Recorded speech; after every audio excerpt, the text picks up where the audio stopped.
कहानी का पूरा आनंद लेने के लिए इसके अगले भाग को सुनना बिल्कुल मत भूलिएगा। उसका लिंक मैं आपको डिस्क्रिप्शन बॉक्स पर दे दूंगी और साथ में कमेंट बॉक्स में पिन भी कर दूंगी, तो आप वहां से भी जाकर सुन सकते हैं। वो गुस्से से फ़ोन देखता है। उमेश का कॉल था। वो उठकर लिविंग रूम में जाता है और कॉल रिसीव करता है और गुस्से से बोलता है, क्या है? उमेश समझ जाता है सर का मूड अच्छा नहीं है, तो वो बोलता है, सर कांग्रेट्स, हमारी कंपनी सिलेक्ट हो गई है। मैम सच में ऑसम है। सर आज आपकी 12 बजे मीटिंग है। मनोज घमंड से सर उठाकर और मुस्कुराते हुए बोलता है, सिलेक्ट तो होना ही था, आखिर बीबी किसकी है? और ये बोलकर कॉल कट कर देता है। माही भी उठ जाती है। सरला दोनों को कॉफ़ी बनाकर देती है। मनोज माही को रूम से बाहर आता देखता है तो मुस्कुराते हुए बोलता है, आप फेमस होने वाली है। Miss Mahi, autograph please. Mahi को कुछ समझ नहीं आता है तो वो मनोज से पूछती है, क्या हुआ मनोज, ये सुबह सुबह आप कैसा ऑटोग्राफ मांग रहे हैं, क्या बात है?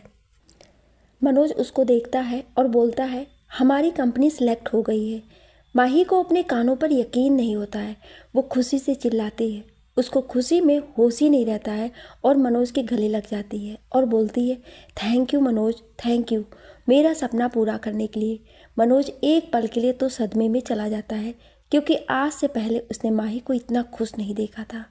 मनोज इसके कंधों पर हाथ रखता है और बोलता है, ये सब तुम्हारी मेहनत का नतीजा है। चलो अब जल्दी से तैयार हो जाओ, हमें मीटिंग के लिए जाना है। माही हाँ में सिर हिला देती है और तैयार होने चली जाती है। मनोज बैठकर न्यूज़पेपर पढ़ता है। माही तैयार होकर आती है, एक बड़ी सी मुस्कुराहट के साथ बोलती है, तो चले मनोज। मनोज उसकी तरफ देखता है और उसको यूं मुस्कुराते देख वो सोचता है, आज ये कितनी खुश है। इसे देखकर लगता ही नहीं कि कल ही इसके साथ कुछ बुरा हुआ था, या फिर इसने अपनी ज़िंदगी में इतने बुरे वक्त देखे कि कल जो हुआ उसके लिए वो कुछ भी नहीं था। इसीलिए तो वो इतनी आसानी से सब भूल गई। चलो अच्छा ही है, लेकिन मुझे ये जानना है कि ऐसी भी क्या बात थी जो इसने बिना अपनी जान के फिक्र किए यूं बाहर चली गई। मनोज को यूं खोया देख कर माही ने मनोज के सामने हाथों से चुटकी बजाई तो मनोज होश में आया। माही ने पूछा, कहाँ खो गए आप? चलें ऑफिस, कहीं हम लेट ना हो जाएं। मनोज हल्की सी मुस्कान के साथ हाँ में सिर हिला देता है और अपनी जगह से उठ जाता है।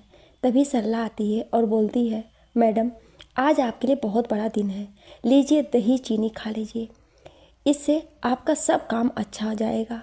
माही प्यारी सी मुस्कुराहट के साथ सरला आंटी को बोलती है, थैंक यू आंटी, और दही चीनी खाकर आंटी के गले लगती है और मनोज के साथ ऑफिस के लिए निकल जाती है। कार में बहुत सन्नाटा था। तभी मनोज का फ़ोन बजता है और वो कॉल रिसीव करता है। उधर से कोई आदमी कुछ बोलता है। मनोज बोलता है, बिल्कुल ठीक, अगर वो बेहोश है तो उसे उठाओ और 2 दिन बाकी है, और कॉल कट कर देता है। फिर वो माही की तरफ देखता है जो अपनी फाइल की दुनिया में कहीं खोई हुई थी।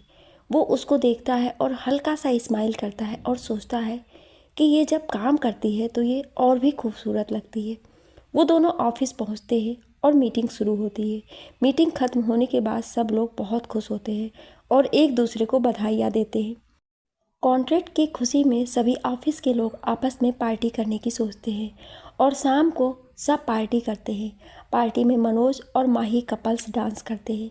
मनोज को खुद के इतना करीब देखकर माही के दिल की धड़कनें बढ़ जाती हैं। यही हाल मनोज का भी होता है।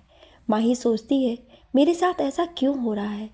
जब जब मैं मनोज के करीब आती हूँ मेरी धड़कनें इतनी तेज़ क्यों हो जाती है? ऐसा तो मैंने तब भी फील नहीं किया था जब मैं राहुल के करीब जाती थी। ये एहसास क्या है? क्यों मुझे मनोज के पास जाना अच्छा लगता है? क्यों उनका यूं मुझे देखना मेरे दिल में हलचल पैदा कर देता है? कहीं मुझे मनोज से फिर कुछ सोचकर मायूस हो जाती है। मनोज तो माही के साथ डांस करने में खो जाता है। उसे ऐसा लगता है जैसे उसका कोई खूबसूरत सपना पूरा हो रहा हो। वो उस पल को बस जीना चाहता था, अपने दिल में बसा लेना चाहता था। लोग उन दोनों को देखकर ज़ोर ज़ोर से तालियां बजा रहे हैं। क्योंकि पार्टी में सिर्फ ऑफिस के लोग होते हैं तो वो सब माही और मनोज को चीयर करते हैं। कुछ लड़कियां माही से जल रही थीं तो कुछ मनोज से, और कुछ लोग बोल रहे थे कि हमारे सर और मैम की जोड़ी कितनी प्यारी है ना, दोनों साथ में कितने अच्छे लगते हैं। फिर मनोज और माही सबको एंजॉय करने को बोलकर घर के लिए निकल जाते हैं। घर आने पर माही अपने कमरे में नहाने चली जाती है। नहाने के बाद वो कॉफ़ी बनाने के लिए किचन में जाती है। मनोज भी पानी पीने किचन में गया था। दोनों एक दूसरे को देख नहीं पाते और एक दूसरे से टकरा जाते। माही मनोज के ऊपर गिर जाती है। मनोज और माही दोनों एक दूसरे की आंखों में देखने लगते हैं। दोनों की सांसें तेज हो जाती है। माही के चेहरे पर उसके गीले बाल चिपक गए थे। मनोज अपने एक हाथ से उसकी कमर को पकड़ लेता है और एक हाथ से उसके चेहरे पर आ रहे बालों को उसके कान के पीछे करते हुए उसकी आंखों में देखता है। माही मनोज की आंखों में अपने लिए प्यार देख सकती थी, तो वो देखकर घबरा जाती है और जल्दी से मनोज के ऊपर से उठने की कोशिश करती है, लेकिन मनोज उसके हाथों को पकड़कर उसको झटके से फिर से अपने ऊपर खींच लेता है। माही एक बार फिर मनोज की आंखों में देखने लगती है और मनोज उसके चेहरे को अपने एक हाथ से छूता है और धीरे धीरे उसके होठों की तरफ बढ़ता है।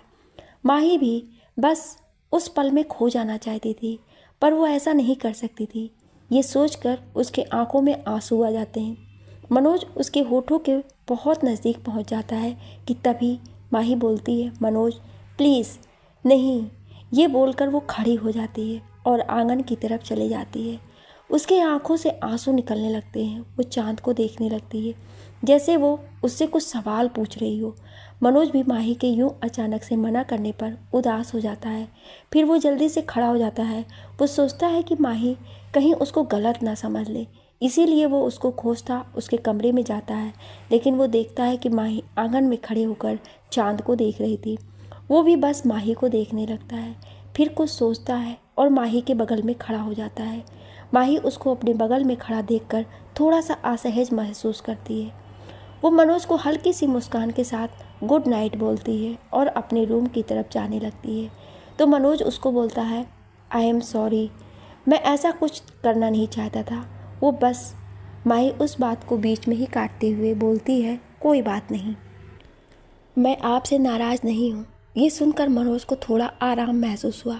मनोज कुछ सोचता है और बोलता है, अगर तुम बुरा ना मानो तो क्या मैं तुमसे कुछ पूछ सकता हूँ? माही हाँ में सिर हिला देती है।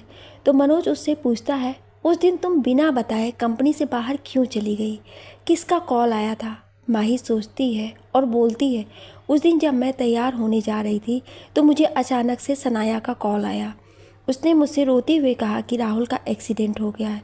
वो बस मेरा नाम लिए जा रहा है, वो मुझे देखना चाहता है। मैंने बस इतना सुना तो मुझे कोई होश नहीं रहा। मैं भागते हुए बाहर की तरफ गई और टैक्सी रोकने के लिए जैसे ही हाथ बढ़ाया कि कुछ लोग ने मुझे वैन में खींच लिया। मनोज ने जब ये सुना तो उसको अपने दिल में एक दर्द महसूस हुआ।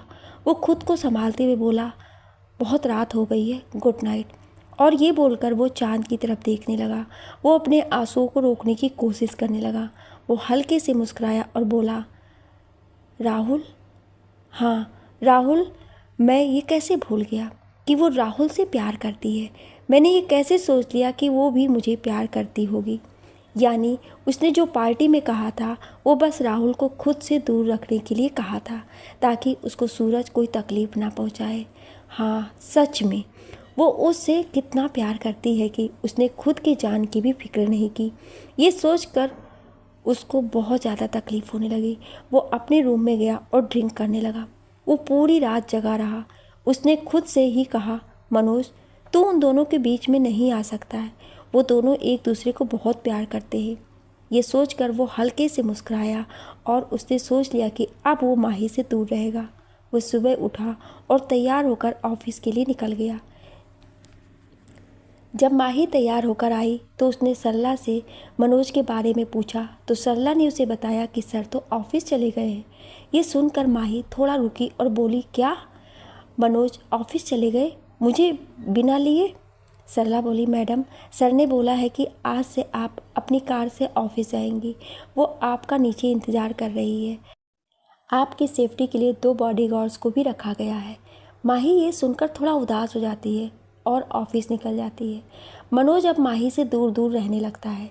जब ऑफिस में रहता तो माही से दूरी बनाकर रहता, लेकिन अपने ऑफिस में बैठकर वो माही को कैमरे के जरिए बस देखता रहता। उसको यूं काम करता देख मनोज को बहुत अच्छा लगता था और जब नहीं रहा जाता था तो वो माही से मिलने के लिए मीटिंग रखता और सबसे प्रोग्रेस रिपोर्ट मांगता। ये सब तो बस बहाना होता था उसका माही को करीब से देखने का। माही आने वाले कुछ महीनों के लिए बहुत बिजी हो गई। वो केवल अपने काम में बिजी हो जाती और देखते देखते 4 महीने निकल जाते हैं। अब माही भी मनोज को बहुत मिस करने लगती है। उसको भी एहसास होता है कि अब वो भी मनोज से प्यार करने लगी है। मनोज का उसका यूं नज़रअंदाज करना अब बर्दाश्त नहीं होता है। आखिर माही का इटली में फैशन शो ख़त्म हो गया। माही अब फेमस हो गई थी। लोग उसे माही गुजराल के नाम से जानने लगे थे। माही अपने इस नए नेम एंड फेम को एंजॉय कर रही थी, लेकिन उसे हर वक्त मनोज की कमी खलने लगी थी। वो अब मनोज को देखना चाहती थी। वो पिछले 1 महीने से मनोज से दूर थी। इस दूरी ने उसे एहसास दिला दिया था कि अब वो भी मनोज से प्यार करने लगी है। वो जो पहले अपने फ़ोन को सिर्फ काम पड़ने पर ही टच करती थी, अब हर वक्त उसको अपने हाथों में लिए रहने लगी थी। उसे लगता था कि क्या हुआ अगर मनोज ने उसे कॉल किया तो, अगर उसने कॉल मिस कर दिया तो। वो अब मनोज के कॉल का इंतज़ार करती थी। हाँ, मनोज उसे कॉल तो करता था, लेकिन सिर्फ उसका हाल चाल पूछने और उसके प्रोग्रेस रिपोर्ट को जानने के लिए। वो तो उसके शो पर भी नहीं पहुंचा, लेकिन उसने माही को कांग्रेस करने के लिए एक फ्लावर बुके भेजा था और बधाई देने के लिए एक कॉल किया था। आज कितने दिनों बाद वो इंडिया वापस आ रही थी। वो सोच रही थी कि मनोज उसको रिसीव करने आया होगा। उसको देखने के लिए वो बेताब हो रही थी, लेकिन जब वो बाहर आई तो उसे सिर्फ निराशा ही हाथ लगी। मनोज वहाँ नहीं था। हाँ, कुछ रिपोर्टर और उसके कुछ फैंस वहाँ थे। वहाँ पर बहुत भीड़ थी, लेकिन वो उस भीड़ में भी अकेले खड़ी थी। मनोज को वहाँ ना देखकर वो उदास हो गई, लेकिन ना चाहते हुए भी वो मुस्कुरा रही थी। वो वहाँ से घर के लिए निकली। घर पर भी वो आते ही मनोज को देखने उसके कमरे में गई, लेकिन वो वहाँ नहीं था। वो उसके बिस्तर पर बैठ गई। वो उसकी खुशबू को वहाँ महसूस करना चाह रही थी, लेकिन उसे वो भी वहाँ नहीं मिला, क्योंकि सारी चादरें धुली हुई थी। उसने उमेश को कॉल किया। कॉल रिसीव हुई तो उसने पूछा, मनोज कहाँ है? उमेश ने मनोज की तरफ देखा और फिर उससे कहा, सर तो मीटिंग के लिए शहर से बाहर आए हैं, कल शाम तक वापस आ जाएंगे। माही ने ओके कहा और कॉल कट कर दिया। उसकी आवाज़ में निराशा साफ साफ सुनाई दे रही थी। वो वहीं उसके बिस्तर पर उसके एक शर्ट को गले लगाकर सो गई, पर उसे नींद कहाँ आने वाली थी। उसके आंखों में आज आंसू थे, पर थकान के कारण धीरे धीरे वो नींद के आगोश में चली गई। क्या सच में मनोज शहर से बाहर था? नहीं, वो वहीं था। वो सब कुछ सुन रहा था। जब तान्या ने उमेश को कॉल किया तो उसने कॉल स्पीकर पर कर दिया था। वो 1 महीने से यही तो करता था। जब भी माही की कॉल आती तो उसके कॉल को स्पीकर पर कर देता था। ये मनोज का ऑर्डर था। मनोज माही की आवाज़ सुनकर सुकून महसूस करता था। वो माही के कामयाबी से बहुत खुश था। वो पूरे 1 महीने घर नहीं गया था। उसने अपने ऑफिस को ही अपना घर बना लिया था। जब माही वापस आई तो उसको दूर कार में बैठे देख रहा था। वो उसके पास जाना चाहता था। वो उसको अपनी बाहों में भरना चाहता था, लेकिन क्या वो उसको चाहती थी? नहीं, वो उसको नहीं चाहती थी। वो तो राहुल को चाहती थी। वो उसको देखना चाहती थी। वो खुद से बोलता है, माही तुम्हें नज़रअंदाज करना मेरे लिए बहुत मुश्किल है। उससे भी ज़्यादा मुश्किल है तुमको अपने पास देखकर भी तुमसे दूर रहना। अब हमारे पास बस 1 साल है। क्या मैं तुम्हें 1 साल बाद दोबारा देख पाऊँगा? क्या तुम मुझसे डाइवोर्स के बाद भी मिलोगी? ये सोचते हुए उसके आंखों के कोनों पर आंसू की कुछ बूंदें उभर आई थी। वो बहुत दर्द में था। उसे याद आया, माही, मैंने तुम्हें जो वादा किया था वो मैं निभाऊंगा। तुम्हारा अभी एक गुनहगार जिंदा है, लेकिन ज़्यादा दिन नहीं। अब उसकी भी बारी आ गई है। मनोज आज भी घर नहीं गया। वो अपने ऑफिस में ही सो गया। अगली सुबह माही की नींद खुली तो उसने सरला को देखा। वो सरला को देखकर बहुत खुश हुई। वो उसके लिए लाए गिफ्ट को सरला को देती है। सरला गिफ्ट पाकर बहुत खुश थी। माही ने मनोज के लिए भी गिफ्ट लाया था। वो मनोज के लिए वॉच लेकर आई थी। वो उसे खुद ही मनोज को देना चाहती थी। उधर राहुल भी माही से मिलने को बेताब हुआ जा रहा था, जब से उसे मनोज ने सारी सच्चाई बताई थी। और जब से उसे ये पता चला था कि वो आज भी उसकी फिक्र करती है, तब से ही वो माही से मिलना चाहता था। वो माही से माफ़ी मांगना चाहता था, उसे अपनी ज़िंदगी में वापस आने के लिए मनाना चाहता था। माही अपने ऑफिस के लिए निकल गई। वो मनोज को देखना चाहती थी। वो उसकी उन निगाहों को मिस कर रही थी जिनसे मनोज उसको देखता था। वो जिस तरीके से उसको देखता था वो उसके दिल में हलचल सी मचा देता था। वो अपने ऑफिस पहुंच गई। ऑफिस जाते ही उसने उमेश को कॉल लगाया और पूछा, आप लोग कब तक आएंगे? उमेश ने मनोज की तरफ देखा, जो इस वक्त अपनी आंखों को बंद करके आराम से चेयर पर बैठा है। मनोज ने इशारे से कहा 5 बजे तक। जब माही ने ये सुना तो वो उदास हो गई और सोचने लगी, 5 बजे ये वक्त कैसे कटेगा। उसने खुद को काम में बिजी कर लिया और किसी को भी उसे डिस्टर्ब करने के लिए मना कर दिया। उधर मनोज अपने ऑफिस में अपने लैपटॉप पर माही को देख रहा था। उसने उसके ऑफिस में कैमरा लगवा दिया था जिससे वो हर वक्त माही को देख सके। उसने स्क्रीन पर अपने हाथों को फेरते हुए कहा, माही, मेरे लिए ये पल काटना मुश्किल हो रहा है। जी तो चाहता है कि मैं तुम्हें अपने बाहों में भर लूँ, तुम्हारे होठों को चूम लूँ, तुम्हें बता दूँ कि मैं तुमसे कितना प्यार करता हूँ, पर मैं स्वार्थी नहीं बन सकता। आखिर तुमने जिनसे भी प्यार किया तुमने उनको खो दिया, पर मैं तुम्हें राहुल को खोने नहीं दूंगा। मुझे पता है तुम मुझे अपना दोस्त मानती हो और मैं भी ये दोस्ती निभाऊंगा। शाम के 5 बज गए। माही की नज़र घड़ी पर पड़ी। वो बहुत खुश हो गई। माही ने तुरंत ही उमेश को कॉल किया। उसने बताया कि सर बस अभी अभी ऑफिस आए हैं। उन्होंने कहा है कि बस अभी कुछ देर में आपसे मिलने आपके ऑफिस आएंगी। ये सुनकर माही खुशी से उछलने लगी। वो खुद के बालों को ठीक करने लगी। वो अपने ऑफिस के डेस्क पर फैले सामानों को अच्छे से रखने लगी। तभी उसके ऑफिस का डोर नॉक हुआ तो माही को लगा जैसे मनोज आ गया। उसने जल्दी से ऑफिस का दरवाज़ा खोला, पर सामने राहुल को देखकर थोड़ा सा मायूस हुई। लेकिन फिर उसने राहुल को हेलो बोला तो राहुल ने उसे गले से लगा लिया। माही उसको बस देखती रह गई। उसे समझ नहीं आया कि राहुल को अचानक से क्या हुआ। तभी मनोज माही के ऑफिस के दरवाजे पर खड़ा था। उसने राहुल को माही के गले लगा देखा तो उसने खुद को अंदर जाने से रोक लिया और वो उसके ऑफिस की बाहरी दीवार का सहारा लेकर खड़ा हो गया। उमेश ने सभी ऑफिस स्टाफ कुछ देर के लिए को वहाँ से जाने को कह दिया और खुद भी वहाँ से चला गया। माही ने राहुल से पूछा, राहुल तुम यहाँ कैसे? राहुल ने माही से कहा, Mahi I am so happy for you, congratulation. आखिर तुमने वो पा ही लिया जो तुम हमेशा से चाहती थी। मैं तुम्हारे लिए बहुत खुश हूँ। माही ने भी राहुल को थैंक यू कहा और पूछा कि क्या अब तुम मुझसे नाराज़ नहीं हो?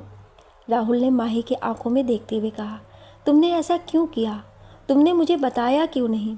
बिना किसी गलती के तुम सब कुछ यूं ही चुपचाप सब सहती रही। मुझे माफ़ कर दो, मुझे माफ़ कर दो माही, प्लीज़। मैं तुम्हारी माफ़ी के लायक नहीं, लेकिन क्या तुम मुझे माफ़ कर सकती हो? मैं अपने किए पर बहुत शर्मिंदा हूँ। ये बोलते हुए राहुल के आंखों से आंसू बहने लगते हैं। मनोज सब कुछ सुन रहा था। उससे ये सब बर्दाश्त करना मुश्किल हो रहा था, लेकिन ना जाने उसको किस बात की उम्मीद थी कि वो सारी बातें सब कुछ सहते हुए सुन रहा था। माही ने राहुल की तरफ मुस्कुराते हुए देखा और बोला, राहुल तुम्हें माफ़ी मांगने की ज़रूरत नहीं है। इसमें तुम्हारी कोई गलती ही नहीं थी। तुमने तो मुझ पर हमेशा ही विश्वास किया। बस आखिरी बार मैं ही तुम्हें खुद पर विश्वास नहीं करा पाई। मेरे मन से तुम्हारे लिए कोई शिकायत नहीं है। माही की बात सुनकर राहुल उसके गले लग जाता है और कहता है, थैंक यू सो मच माही, मुझे माफ़ करने के लिए। माही, क्या तुम मुझे एक और मौका दे सकती हो? क्या तुम वापस मेरे पास आ सकती हो? क्या तुम हमारे रिश्ते को एक और मौका दे सकती हो? ये बात सुनकर माही के चेहरे से मुस्कुराहट गायब हो जाती है और वो राहुल को हैरान नज़रों से देखती है और सोचती है कि अगर ये पहले की बात होती तो मैं खुशी से पागल हो जाती, लेकिन अब बात अलग है। इधर मनोज ने जब माही की बात सुनी कि उसने राहुल को माफ़ कर दिया है तो उसके दिल में एक दर्द से उठने लगा। वो आगे उनकी बात सुनने लगा। राहुल की बात सुनकर उसकी सांसें रुक सी गई। उसको घुटन सी महसूस होने लगी। वो माही की बात आगे सुनने की हिम्मत ना कर सका और बिना कुछ बोले वहाँ से चला गया। माही ने राहुल से कहा, नहीं राहुल, मैं ये नहीं कर सकती। मैंने जो तुमसे उस दिन कहा था तो सब सच है। मनोज से प्यार करने लगी हूँ, मुझे माफ़ कर दो, मेरा इंतज़ार मत करो, मैं इससे ज़्यादा तुमसे कुछ नहीं कह सकती। ये सुनकर राहुल का दिल टूट गया, लेकिन उसने माही से कहा, ठीक है, तो क्या हम फ्रेंड बन सकते हैं हमेशा के लिए? राहुल ने ये बात फीकी सी मुस्कान के साथ कही। माही ने भी हल्की सी मुस्कान के साथ हाँ कहा। राहुल ने आंखों में आंसू लिए अपना एक हाथ माही की तरफ बढ़ाया। माही ने भी भीगे पलकों के साथ राहुल की तरफ अपना हाथ बढ़ाया। दोनों एक दूसरे के आंखों में देखे जा रहे थे और मुस्कुरा रहे थे। राहुल ने अपने आंसुओं को रोकते हुए नीचे देखते हुए कहा, चलो अब मैं चलता हूँ। ये बोलकर राहुल ऑफिस से बाहर आ गया। उसकी आंखों में आंसू गिर रहे थे, लेकिन वो रुका नहीं और कंपनी से बाहर चला गया। अपने कार के पास खड़ा होकर उसने खुद से कहा, माही, मैंने तुम्हें खो दिया।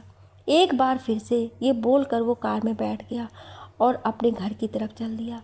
मनोज माही के ऑफिस से निकलकर सीधे अपने घर चला गया।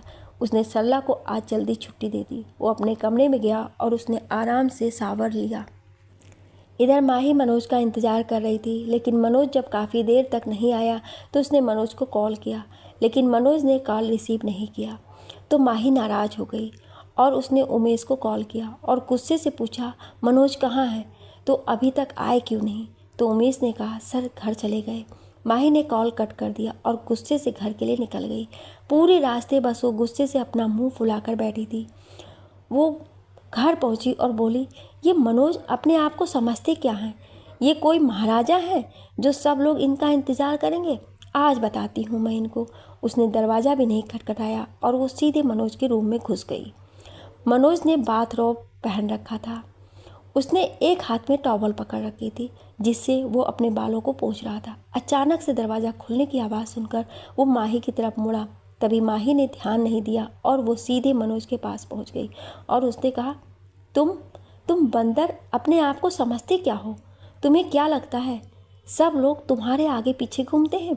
तुम क्या कहीं के महाराजा हो जो सब लोग तुम्हारा इंतज़ार करेंगे? ये बोलते हुए मनोज के बहुत करीब पहुंच गई।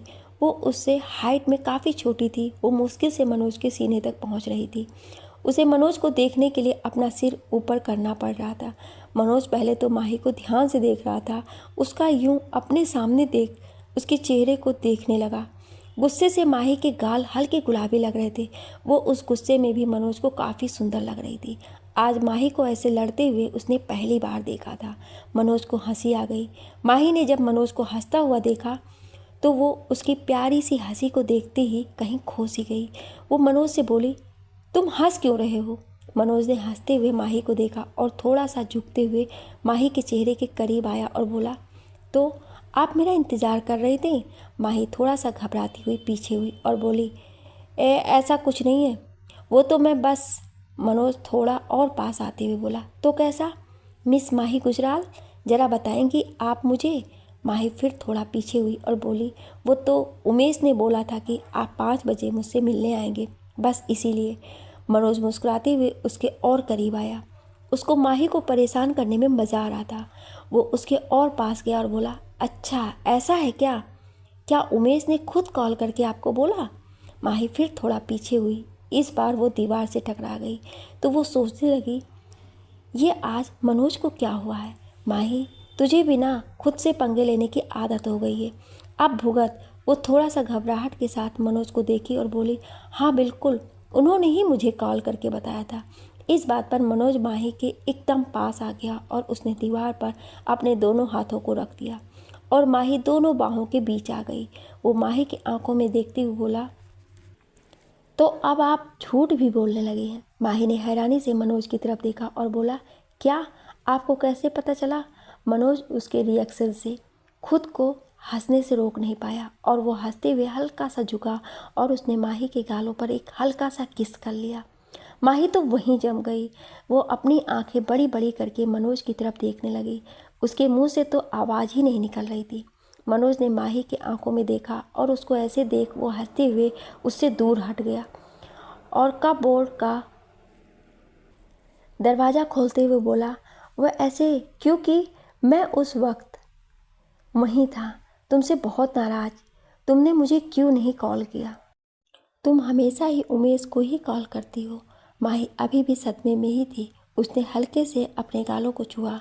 उसके होठों पर एक हल्की सी मुस्कुराहट छा गई। वो मनोज की बातों पर ध्यान नहीं दे रही थी। जब माही ने कुछ नहीं बोला तो वो थोड़ा सा माही की तरफ मुड़ा तो उसने माही को अपने हाथों को गाल पर रखे देखा तो उसने हंसते हुए कहा, ओ मैडम, कहाँ खो गई? माही को होश आया तो उसने जल्दी से अपना हाथ अपने गालों से हटाया और शर्माती हुई बोली, आप आए क्यों नहीं? मनोज ने सोचा, ये क्या, मुझे कभी तुम कहती है फिर कभी आप। मनोज ने अपने चेहरे को दूसरी तरफ कर लिया और बोला, मैं आया था लेकिन मैंने देखा कि राहुल तुम्हारे गले लगा हुआ था। मुझे लगा कि मुझे तुम्हें डिस्टर्ब नहीं करना चाहिए, इसीलिए मैंने कुछ नहीं कहा। ये बोलते समय उसके चेहरे पर एक मायूसी थी। उसका चेहरा दूसरे तरफ होने की वजह से माही वो देख नहीं पाई। वो बात बदलते हुए बोली, छोड़िए उन सब बातों को, ये बताइए कि आज आप क्या खाएंगे? मैं सरला आंटी से कहकर बनवाती हूँ। मनोज ने कहा, सरला आंटी नहीं है, मैंने उन्हें छुट्टी दे दी है। आज मैं तुम्हारे हाथ का बना खाना खाना चाहता हूँ। ये सुनकर माही पहले तो थोड़ा हैरान हुई, लेकिन फिर वो एक प्यारी सी मुस्कुराहट के साथ बोली, ओके, मैं बनाती हूँ। ये बोलते हुए वो अपने रूम में चली जाती है। मनोज भी एक शर्ट और पैंट पहन लिया। माही भी अब खाना बनाने लगी। मनोज आराम से आंगन की खिड़की से माही को काम करते हुए देख रहा था। उसको माही को ऐसे देखने में अच्छा लग रहा था। थोड़ी देर बाद दोनों साथ में खाना खाने बैठे। मनोज तो माही के हाथ का बना खाना खाकर तारीफ पर तारीफ किए जा रहा था। माही की मनोज के साथ यूं खाना खाना बहुत अच्छा लग रहा था। तभी मनोज ने कहा, वैसे तुमने बताया नहीं कि तुमने राहुल को क्या कहा? माही ने सिर उठाकर मनोज की तरफ देखा और बोली, क्या? मनोज भी माही को देखा और बोला, वो जब राहुल तुमको प्रपोज कर रहा था तो मैं वहीं था। ये सुनकर माही ने थोड़ा हैरानी और सवाल भरी नज़रों के साथ देखा और लापरवाही के साथ बोली, मैंने उसे मना कर दिया। मनोज को ये सुनकर एक झटका सा लगा। वो तुरंत अपनी जगह खड़ा हो गया और बोला, क्या क्या कहा तुमने? तुमने उसे मना कर दिया? लेकिन क्यों? तुम तो उससे प्यार करती थी ना। आखिर तुमने तो उसके लिए अपनी जान की भी फिक्र नहीं की, तब क्यों? माही ने मनोज को देखा और आंखों में आंसू लिए बोली, उस दिन सनाया ने जब कहा कि राहुल का एक्सीडेंट हो गया है तो मेरा खुद पर कोई कंट्रोल नहीं रहा। मेरे लिए तो राहुल और पूजा ही मेरा परिवार थे। मुझे लगा कि मैं उसको भी खो दूंगी, इसीलिए बिना कुछ सोचे समझे कंपनी के बाहर चली गई। वो खड़ी हुई और सारे प्लेट्स की बेसिन में रखने लगी, लेकिन मनोज वैसे ही खड़ा रहा। उसे एक झटका लगा था, वो भी जोर का।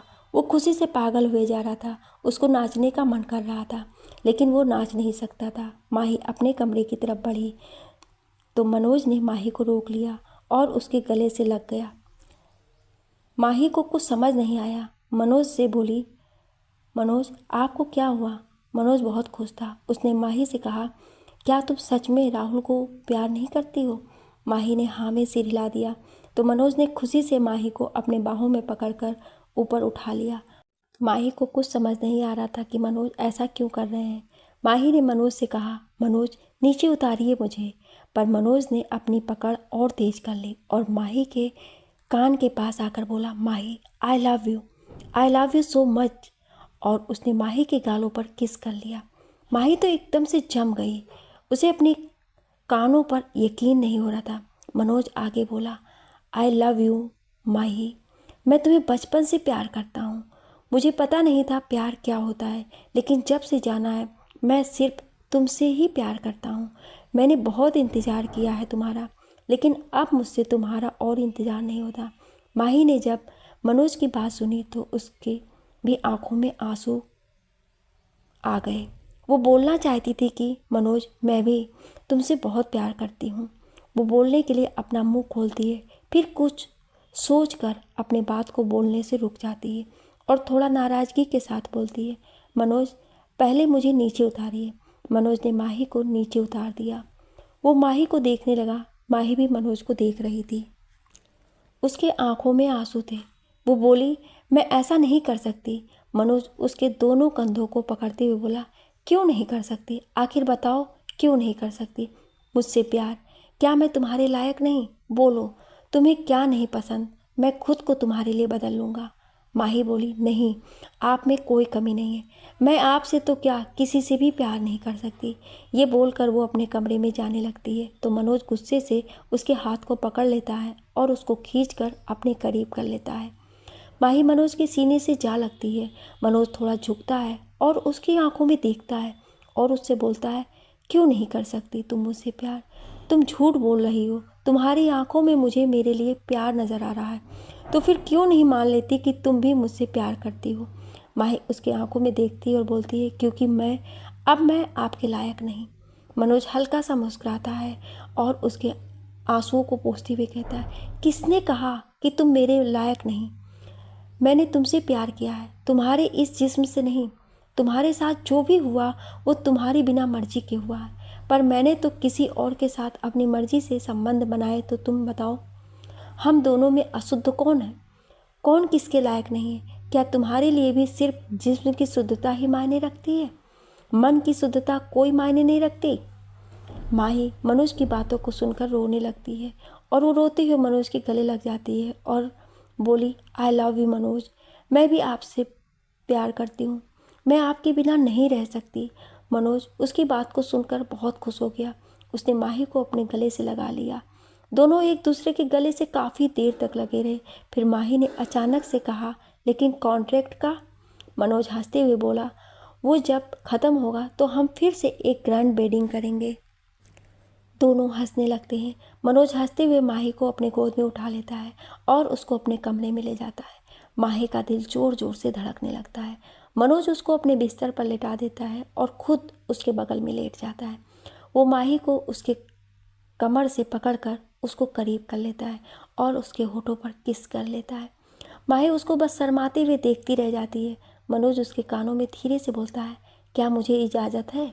माही थोड़ा सा कांप जाती है। वो मनोज की आंखों में देखती है और बोलती है, मैं अभी इसके लिए तैयार नहीं हूँ, मुझे थोड़ा वक्त चाहिए।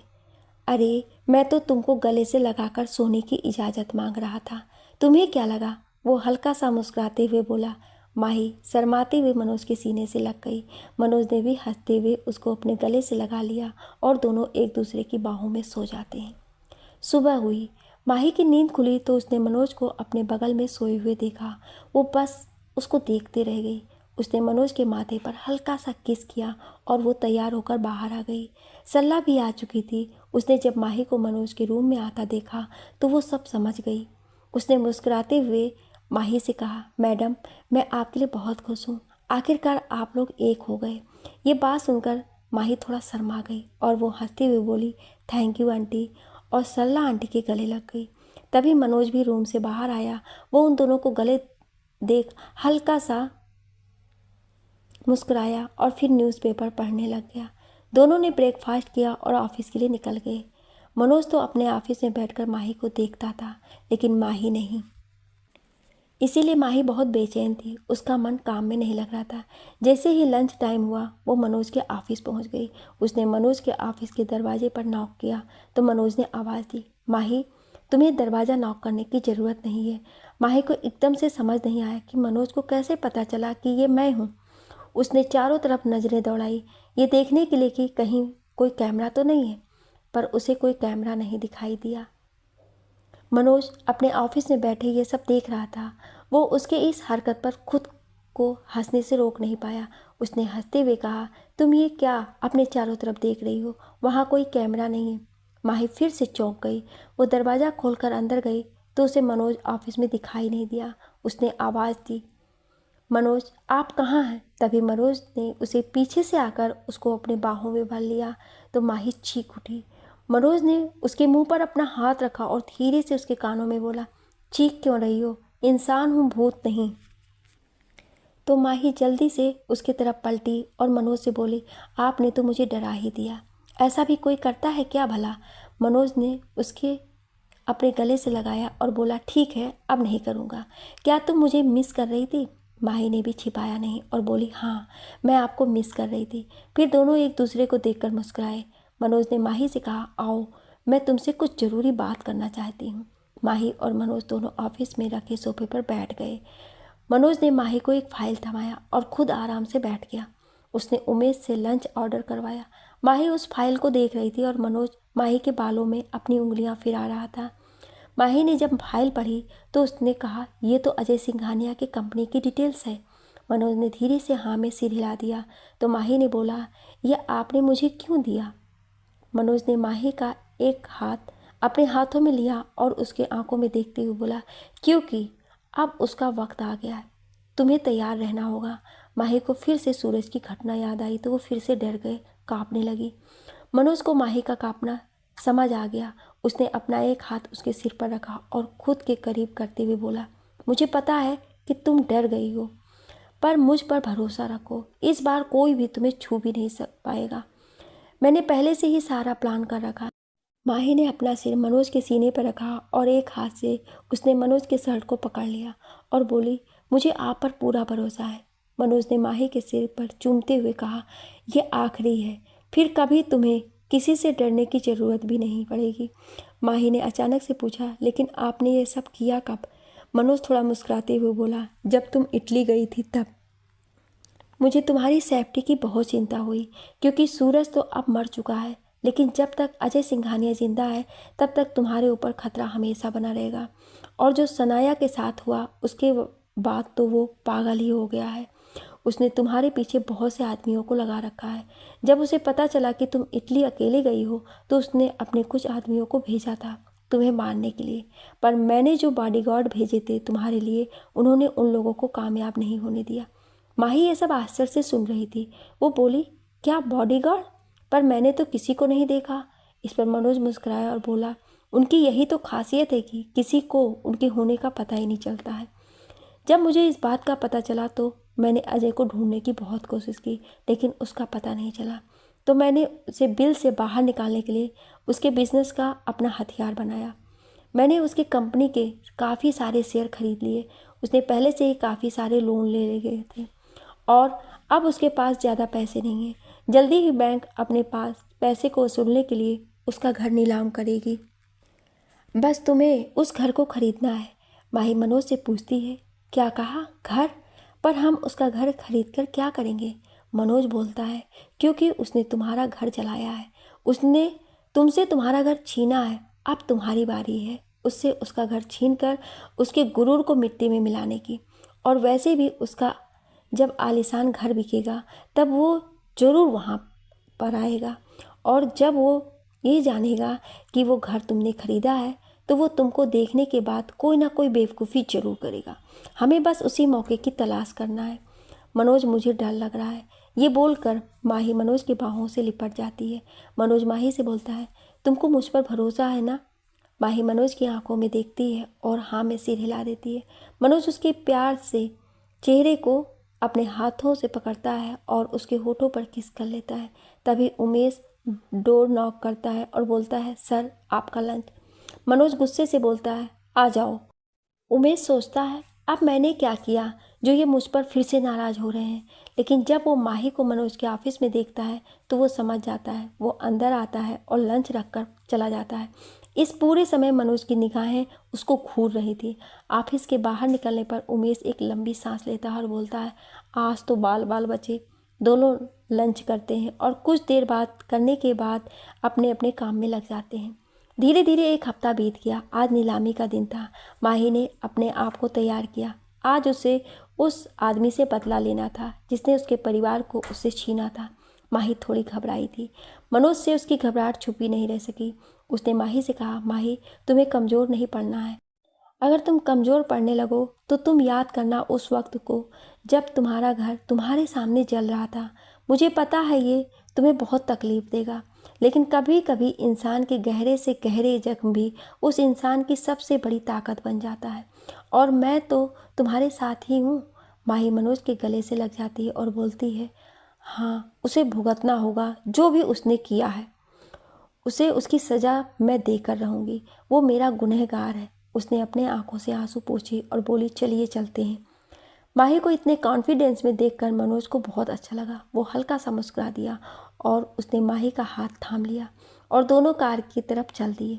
नीलामी सिंघानिया हाउस के बाहर ही हो रही थी। यहाँ पर पहले से ही बड़े बड़े बिजनेसमैन बैठे हुए। माही और मनोज की कार वहाँ पहुँची। उसने माही से कहा, यहाँ से आप तुम्हें अकेले ही जाना है। उसने उसे एक बॉक्स दिया और बोला, ये ट्रांसमीटर है, इसे तुम अपने कपड़े में लगा लो। इससे जो भी वहाँ होगा मैं वो सब सुन सकूँगा और तुम पर अपनी पूरी नज़र रख सकूँगा। मेरे बॉडीगार्ड भी वहीं तुम्हारे आसपास रहेंगे, तुम्हें घबराने की ज़रूरत नहीं है। माही ने मनोज की तरफ देखा तो मनोज ने उसे अपने गले से लगा लिया और बोला, कुछ भी हो जाए तुम्हें घबराना नहीं है, मैं हर वक्त तुम्हारे साथ हूँ। ये बोलकर वो माही से दूर हुआ और माही भी कार से निकलकर सिंघानिया हाउस की तरफ बढ़ी। माही ने आज वाइट कलर की ड्रेस पहन रखी थी, वो उसमें बहुत ही खूबसूरत लग रही थी। उसके कॉन्फिडेंस ने उसकी खूबसूरती में 4 चांद लगा दिया था। उसने अपने बालों को खोल रखा था, उसके एक एक कदम में उसका कॉन्फिडेंस झलक रहा था। जब वो हॉल में पहुंची तो सभी उसकी तरफ अपनी नज़रों बड़ा बड़ा करके देख रहे थे। सब एक दूसरे से कह रहे थे, ये इतनी सुंदर लड़की कौन है? क्या वो भी यहाँ नीलामी में हिस्सा लेने आई है? तभी उसमें से एक आदमी ने कहा, अरे ये तो वो फैशन डिज़ाइनर है ना, जो अभी अभी फेमस हुई है। अरे ये तो माही गुजराल है, मनोज गुजराल की बीवी। ये सुनने के बाद सब लोग माही को देखने लगे और बोले, भाई मनोज तो बहुत छुपा रुस्तम निकला। क्या उसको डर नहीं कि इतनी सुंदर बीवी को सबके सामने नहीं लाना चाहिए, नहीं तो उसके दुश्मनों को बदला लेने का मौका मिल जाएगा। तो उस आदमी ने कहा, ऐसा कुछ तो कोई गलती से भी नहीं सोचे। तुमने सुना नहीं, सूरज ने भी यही गलती की। तो अगले दिन से उसका कोई पता नहीं चला वो कहाँ चला गया। तभी दूसरा आदमी बोला, क्या ये सच है? तब तो हमें दूर ही रहना चाहिए। ये सारी बातें सुनकर सबने अपनी निगाहें माही से हटा ली। माही चुपचाप से जाकर आगे की रो में बैठ गई। वो आराम से नीलामी का इंतजार करने लगी। तभी उसने सामने स्टेज पर अजय सिंघानिया को देखा, जो बस माही को ही घूरे जा रहा था। माही ने एक कड़वी मुस्कुराहट के साथ अजय को देखा। उसको यूँ मुस्कुराता देख अजय अपने गुस्से पर काबू पाने की कोशिश करने लगा। उसका मन कर रहा था कि अभी माही की जान ले ले, लेकिन कुछ सोचकर वो घमंड में मुस्कुराया। नीलामी शुरू हुई। होस्ट ने सबको बंगले की खूबियाँ बताई और नीलामी की प्राइस उसने 5 करोड़ रखी। सबने बढ़ चढ़कर बोली लगाई, लेकिन माही पूरे समय शांत रही। अजय भी कंफ्यूज हो गए, माही को देखे जा रहा था। उसने सोचा कि अगर इसे खरीदना नहीं है तो यहाँ आई क्यों है। वैसे अच्छा ही हुआ कि ये अकेले है, आज मैं इसको मार कर अपना बदला पूरा कर लूँगा। ये सोचकर वो मन ही मन खुश हुए जा रहा था। अब बोली 5 करोड़ से बढ़कर 10 करोड़ हो गई। अब कोई उससे ज़्यादा पैसे नहीं लगाना चाहता था। तभी माही ने बोला 11 करोड़। ये सुनकर सब माही की तरफ हैरानी भरी नज़रों के साथ देख रहे थे और माही अजय सिंघानिया को मुस्कुरा कर देखे जा रही थी। तभी बोली ख़त्म हुई और वो बंगला माही का हो गया। इस बात का अजय सिंघानिया को बहुत बुरा लगा। उसने तान माही को घूर कर देखा। होस्ट ने माही को स्टेज पर बुलाया और कहा कि आपको इस बंगले की चाबी इस घर के पुराने मालिक देंगे, ये उनकी गुजारिश है। माही ने भी मुस्कुराते हुए ओके में सर हिला दिया। अजय सिंघानिया ने माही की तरफ देखा और उसके हाथों में चाबी देते हुए बोला, बहुत बहुत मुबारक हो। फिर वो माही के कान के पास आकर धीरे से बोला, मुबारक हो, आज से तुम्हारी ज़िंदगी बदलने वाली है। इस पर माही मुस्कुरा दी और बोली, मुझे आप बधाइयाँ मत दें, मैंने तो आपसे बस अपनी चीज़ वापस ली है। और ये बोलकर वो मुस्कुराने लगी। उसके बात को सुनकर अजय ने मुस्कुराते हुए कहा, तुम्हें तो पता भी नहीं है कि तुमने आज यहाँ आकर कितनी बड़ी गलती कर दी है। ये बोलने के बाद अजय ने कुछ कागजात पर साइन किए और वहाँ से निकल गया। माही अपने कार की तरफ मुड़ी, लेकिन उसे कुछ लोगों ने घेर लिया और उसे खुशी खुशी बधाइयाँ देने लगी। मनोज उसका अपने कार में इंतज़ार करने लगा, लेकिन वो वापस नहीं आई। तभी उसके पास उसके एक आदमी का कॉल आया। उसने बोला, सर मैम किडनैप हो गई हैं, आपने जैसा कहा था हम उनका पीछा कर रहे हैं। संजय ने यह सुना और मुस्कुरा दिया। कर रहे हैं? हालांकि उसे घबराहट हो रही थी, लेकिन फिर भी उसने कहा, मिस्टर अजय लगता है तुम्हें मरने की बहुत जल्दी है। उसने तुरंत माही की लोकेशन निकाली और वहाँ के लिए निकल गया। एक कमरे में माही एक चेयर पर बैठी थी। उसके हाथ को रस्सी से बांधा गया था। उसके आंखों पर पट्टी बांधी थी उसने। हालांकि वो डरी हुई थी, लेकिन फिर भी वो खुद को शांत करने की कोशिश कर रही थी। उसे पता था कि उसके साथ ऐसा कुछ होगा, लेकिन फिर भी उसे डर लग रहा था। उसने अपने सामने बैठे उस इंसान को देखा। वो अजय सिंघानिया था। उसके चेहरे पर एक खतरनाक मुस्कान थी। उसने माही का मजाक उड़ाते हुए कहा, तो कैसी हैं मिस गुजराल? आपको इस हालत में देखकर मुझे बहुत बुरा लग रहा है।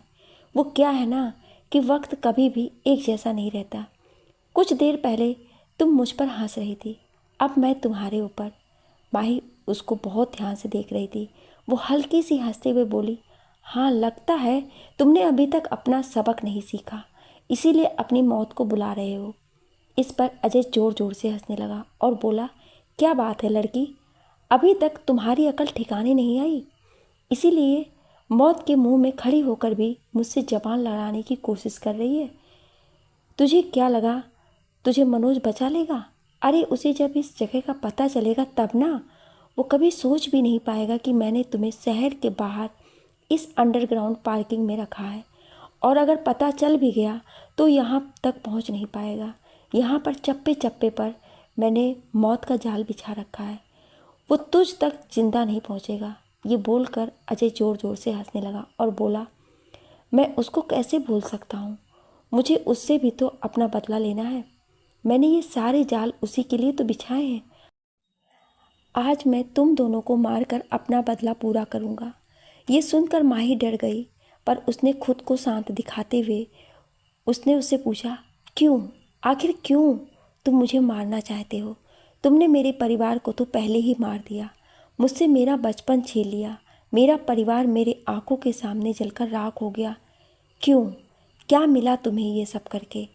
विजय ने तपाक से नफरत से भरे लहजे में कहा, शांति, शांति मिली। वो अपनी जगह से उठकर माही की तरफ जाते हुए बोला, जब मैंने उनकी चीखें सुनी तो एक अजीब सा सुकून मिला मुझे।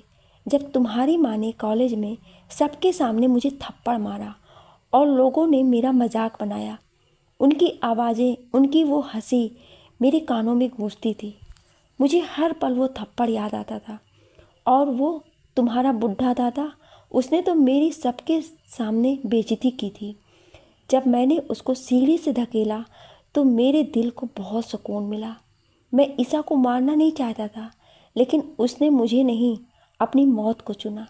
अच्छा ही है, अगर वो मेरी नहीं हो सकी तो उसे किसी के साथ भी खुश रहने का कोई हक नहीं था।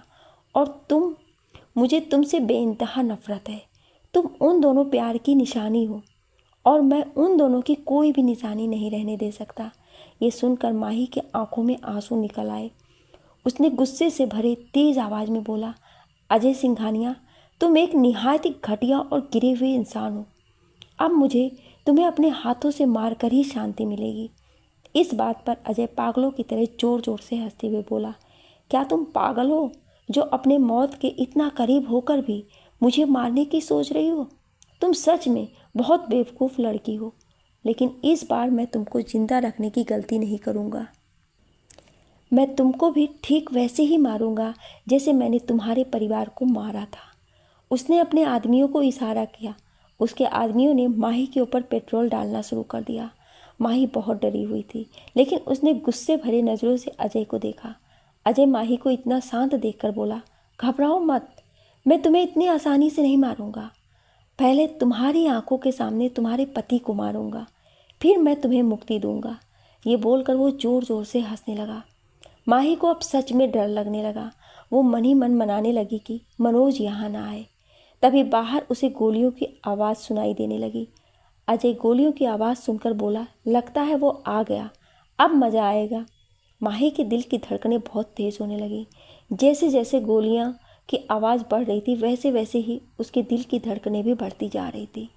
लगभग आधे घंटे के बाद अचानक से सब शांत हो गया। तभी अजय का फ़ोन बजा।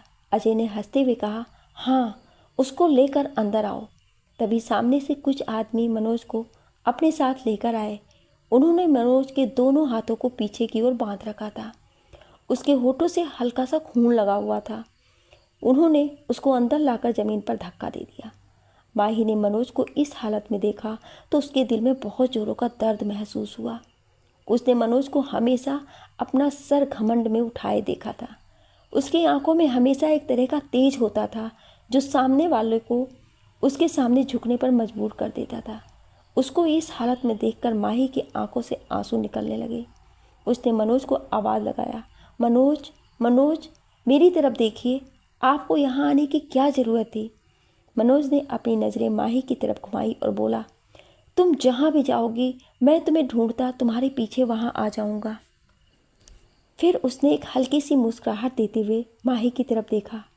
माही ने भी मनोज की आंखों में देखा और उस वक्त उसको ये एहसास हुआ कि वो मनोज से कितना प्यार करती है और मनोज उससे। उसने रोते हुए हल्की आवाज़ में कहा, मनोज मुझे माफ़ कर दीजिए, मैं आपको पत्नी का सुख नहीं दे पाई, हो सके तो मुझे माफ़ कर दीजिए। ये बोलते हुए वो उस आदमी की तरफ देखने लगी जो मनोज को अंदर लेकर आया था। वो उसको कुछ जाना पहचाना लगा। माही ने याद करने की कोशिश की कि उसने उसको कहाँ देखा है।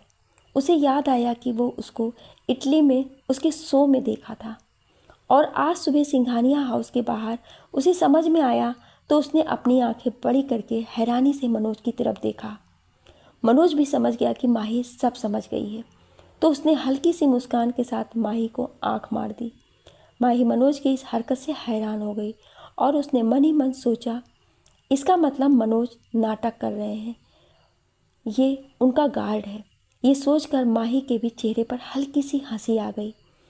अजय ने दोनों को यूं प्यार में डूबा देखा तो उसने उन दोनों से कहा, क्या बात है, तुम लोग तो सच में एक दूसरे के प्यार में खो गए हो।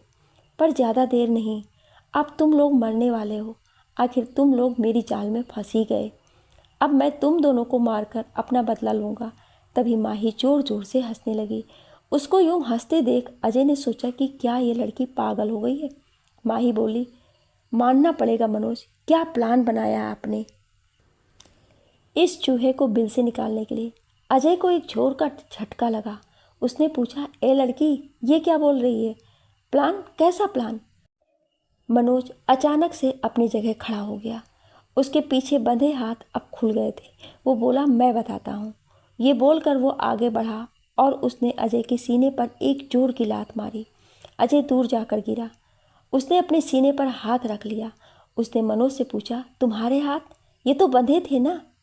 फिर अपने आदमियों की तरफ देखकर बोला, तुम लोग देख क्या रहे हो, पकड़ो इसे।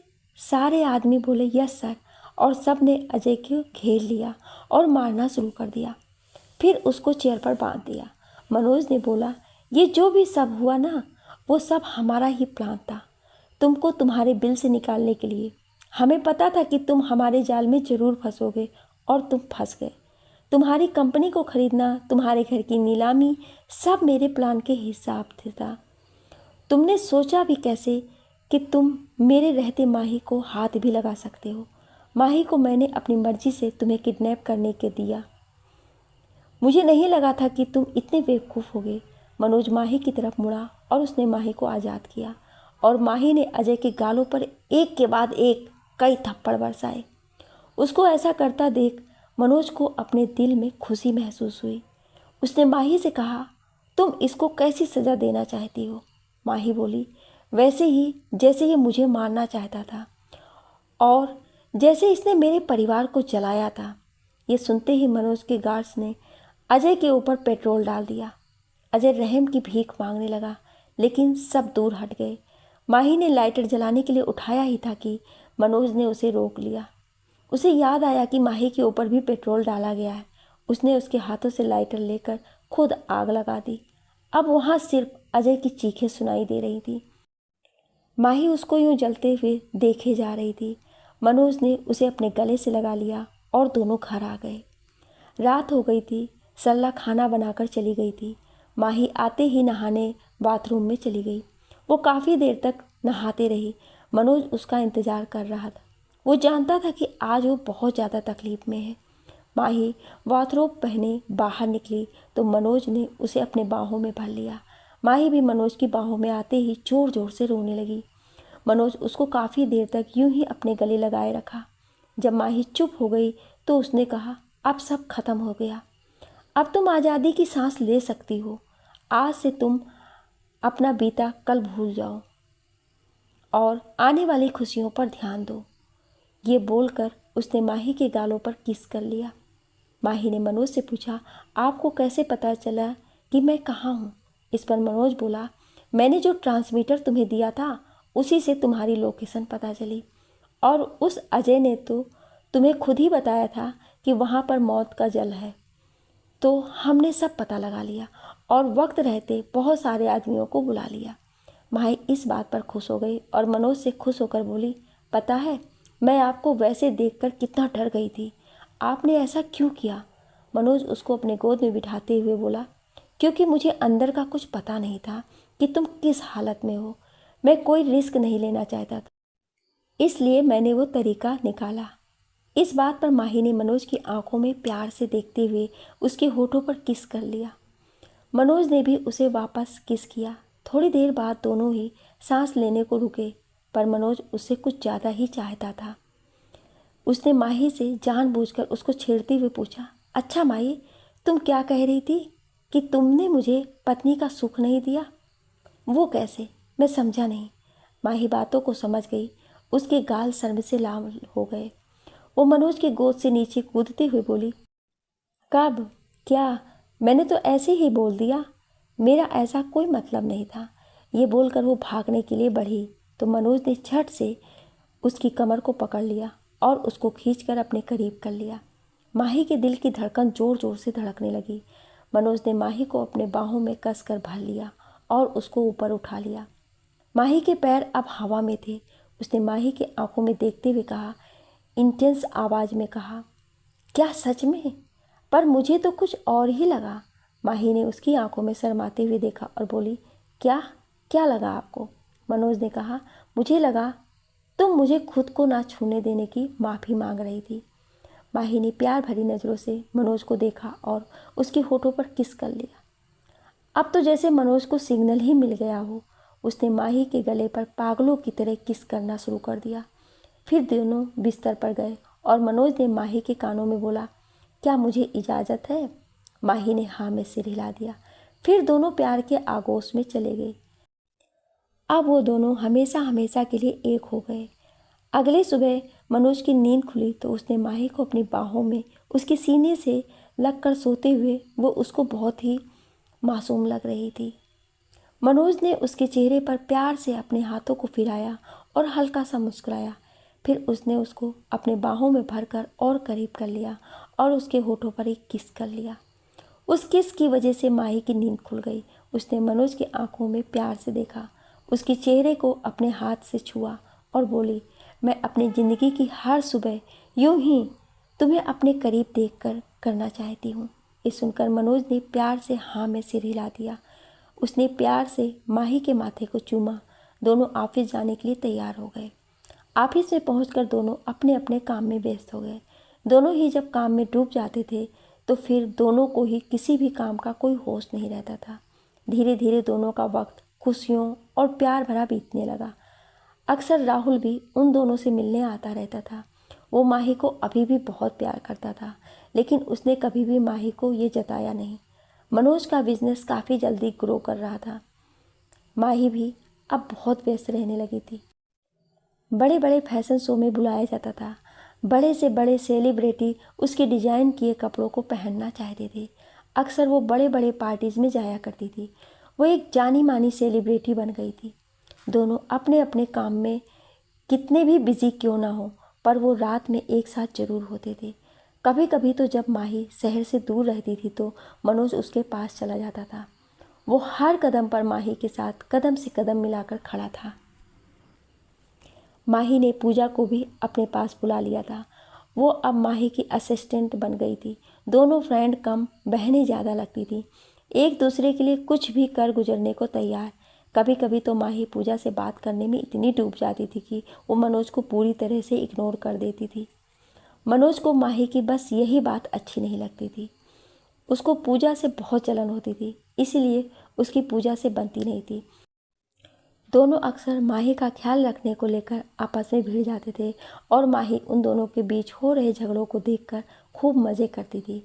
इस बीच कई तरीके की अफवाहें बाहर आती थी, लेकिन उन दोनों को एक दूसरे पर इतना विश्वास था कि उन दोनों के बीच कभी कोई गलतफहमी नहीं आई। उनके कॉन्ट्रैक्ट को ख़त्म होने में बस 1 महीना बचा था। मनोज ने तय किया कि वो अब दादी से उसके शादी की बात करेगा, इसीलिए उसने अपनी दादी को इंडिया बुला लिया। दादी को एयरपोर्ट से मनोज घर ले आया। माही उस वक्त शहर में नहीं थी। दादी जब आराम करके उठी तो मनोज को आवाज़ लगाई। मनोज भी दादी के साथ आंगन में बैठ गया। उसने दादी से कहा, दादी आपको यहाँ बुलाने का मेरा कुछ खास मतलब था। दादी ने मुस्कुराते हुए पूछा, मैं ये जानती हूँ। बोली, क्या बात है? मनोज ने कहा, दादी, मैं अपने कॉन्ट्रैक्ट के ख़त्म होने के बाद माही से शादी करना चाहता हूँ। ये बात सुनकर दादी कुछ परेशान सी हो गई। उन्होंने मनोज से पूछा, क्या तुम उसे पसंद करते हो? मनोज ने दादी की तरफ देखते हुए प्यार से कहा, पसंद नहीं दादी, प्यार प्यार करता हूँ मैं उससे, अपनी जान से भी ज़्यादा। ये बोलते समय मनोज के चेहरे पर एक मुस्कान थी और उसकी आंखों में माही के लिए ढेर सारा प्यार था।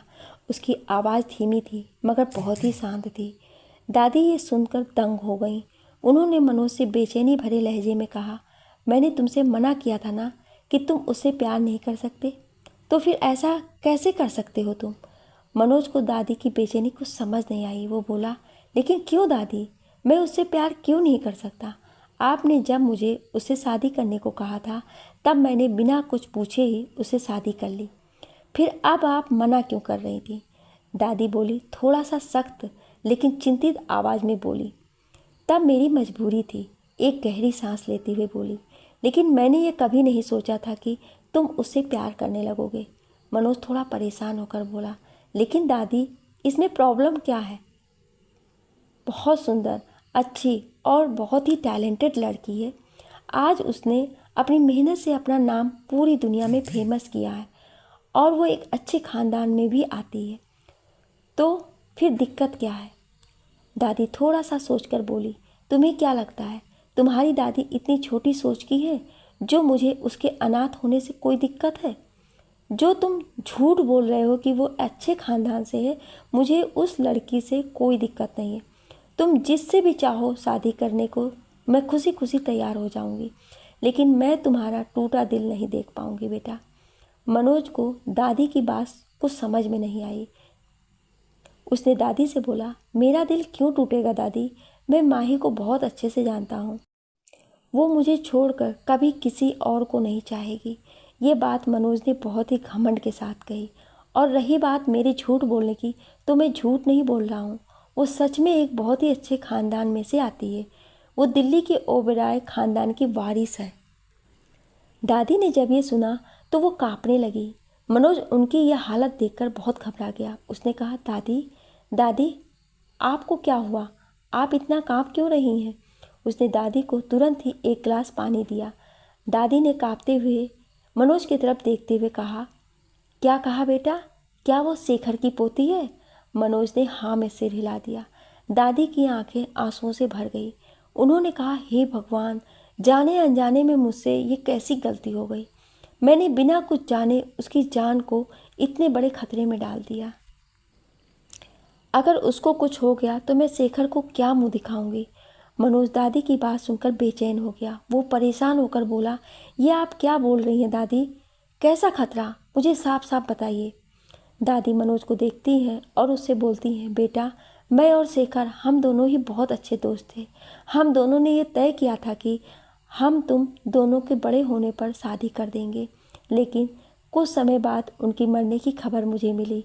मैं अंदर तक टूट गई थी, लेकिन कैसे भी करके मैं तुम्हें एक बेहतर ज़िंदगी देने में जुट गई। जब तुम बड़े हुए तो तुमने मुझे मनीषा से मिलवाया। तुमने उससे शादी करने के बारे में मुझसे पूछा। मैं तो बहुत खुश हो गई। मैंने मनीषा और तुम्हारी कुंडली अपने कुल पंडित जी के पास भेजी थी। वो जैसा कहते हैं हमारे ख़ानदान में हमेशा वैसा ही होता आया है। जब उन्होंने कुंडली देखी तो उन्होंने कुछ ऐसी बात कही कि मेरे तो होश ही उड़ गए। उन्होंने कहा कि लड़की की कुंडली साधारण है, लेकिन तुम्हारी कुंडली में एक दोष है। दोष ये था कि तुम्हारी अगर शादी होती है तो तुम्हारे नए परिवार में किसी एक की मृत्यु होना तय है। शादी के 4 साल तक ये खतरा बना रहेगा। मैं बहुत डर गई थी। मैंने पंडित जी से उपाय पूछा तो उन्होंने बताया कि अगर किसी लड़की के सितारे तुम्हारे सितारों से ज़्यादा प्रभावी होंगे तो ये खतरा तुम पर से टल जाएगा, लेकिन उस लड़की पर वो खतरा हमेशा बना रहेगा। लेकिन अगर उस लड़की के सितारे बहुत मजबूत हुए तो वो बच भी सकती है। मुझे ये सुनकर थोड़ा सुकून मिला। मैंने पंडित जी से ऐसी कुंडली खोजने को कही। मैं नहीं चाहती थी कि हमारी वजह से किसी की भी जान जाए। जब ये बात मैंने मनीषा को बताई तो वो दुखी हो गई, लेकिन फिर उसने कहा कि अगर ऐसी लड़की मिल जाती है तो हम तुम्हारी उससे शादी करवा देंगे, लेकिन बस 4 साल के लिए, और उसके बाद वो तुम्हारी दूसरी बीवी बन जाएगी। मुझे तो उसी दिन से वो चालाक लड़की बिल्कुल भी अच्छी नहीं लगती थी, लेकिन मैं कुछ बोल भी नहीं सकती थी क्योंकि वो तुम्हारी पसंद थी और मैं तुम्हें किसी बात से इनकार नहीं कर सकती थी। कुछ समय बाद पंडित जी के शिष्य ने मुझे फ़ोन किया और बताया कि किसी लड़की की कुंडली मिली है जो एकदम वैसी ही है जैसी हमें चाहिए।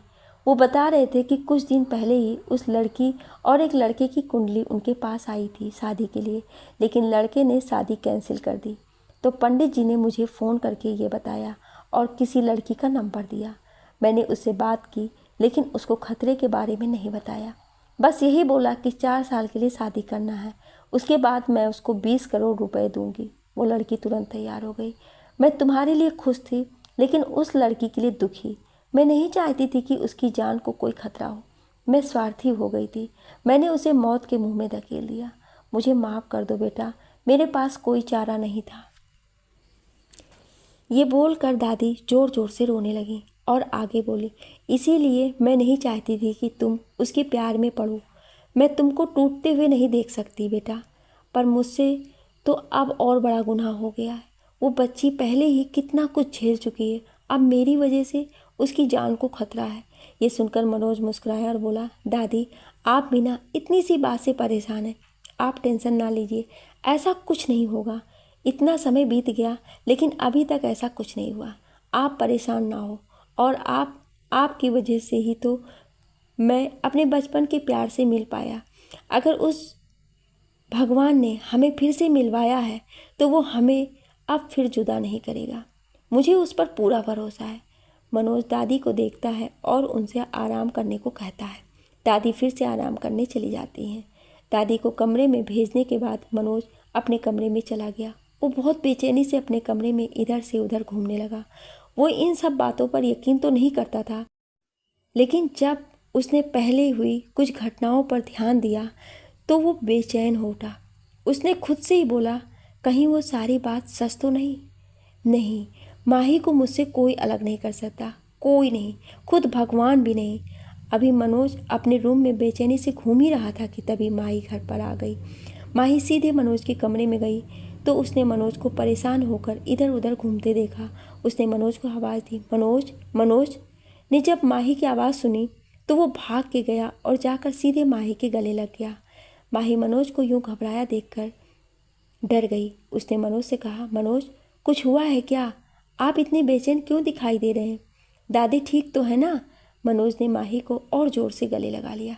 उसने माही को ऐसे पकड़ रखा था मानो अगर उसने उसको छोड़ा तो वो कहीं गायब हो जाएगी। मनोज ने माही को कुछ देर तक यूं ही अपने गले से लगाए रखा।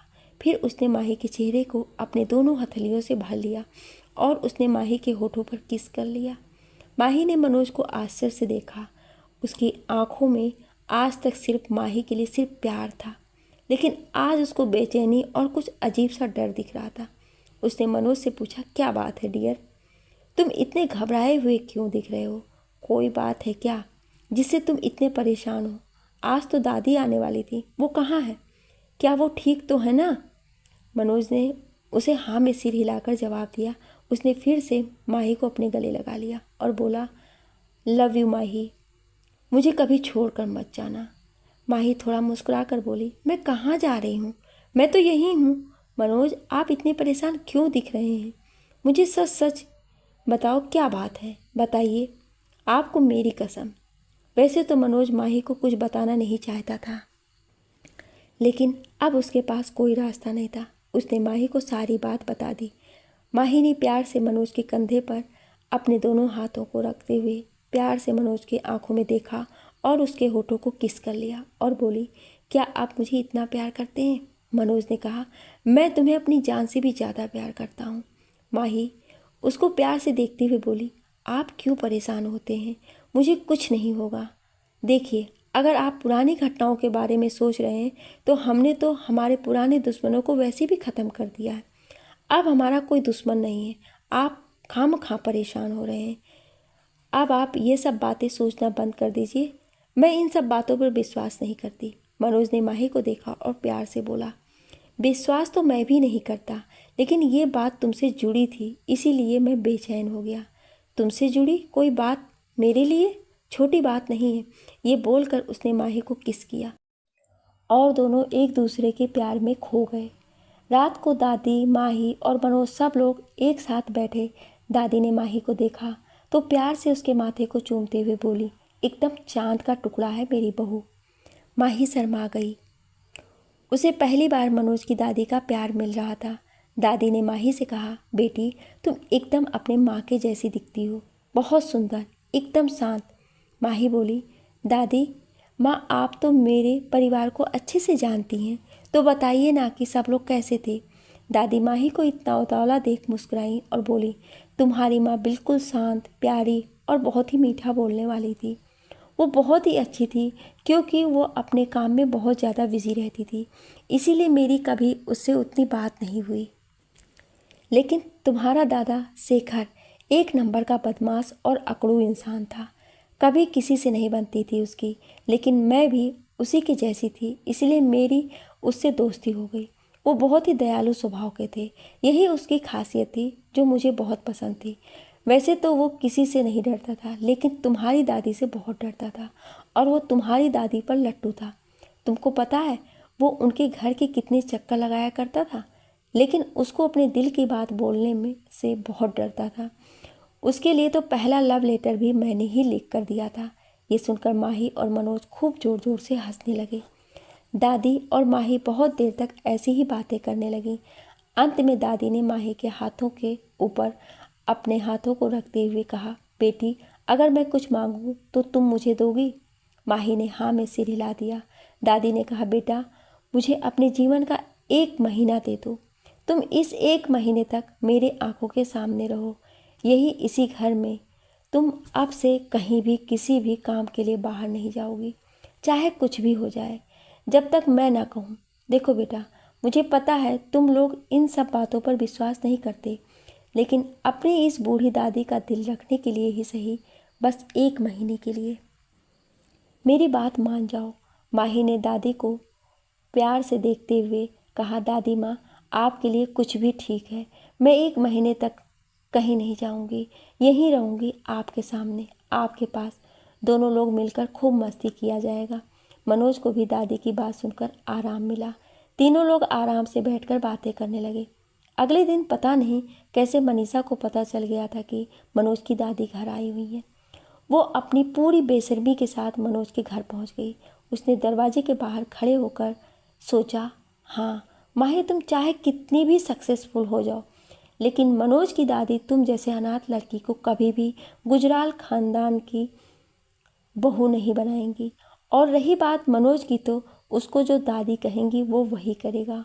और वैसे भी तुम्हारी ज़िंदगी का सिर्फ 1 महीना ही बचा है, इसीलिए तो मैं शांत थी।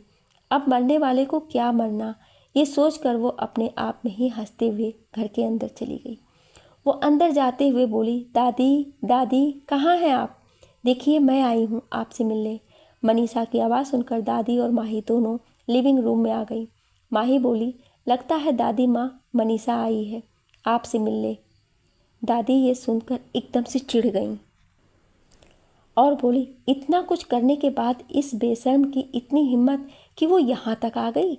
आने दो, उसको मज़ा चखाती हूँ। ये बोलती हुए सोफे पर बैठते हुए जोर से बोली, कौन है जो सुबह सुबह यूं कौवे की तरह चिल्ला रहा है? दादी की बात सुनकर तो माही उनको हैरानी से देखने लगी और मुस्कुराते हुए सोची, मनीषा आज तुम तो गई।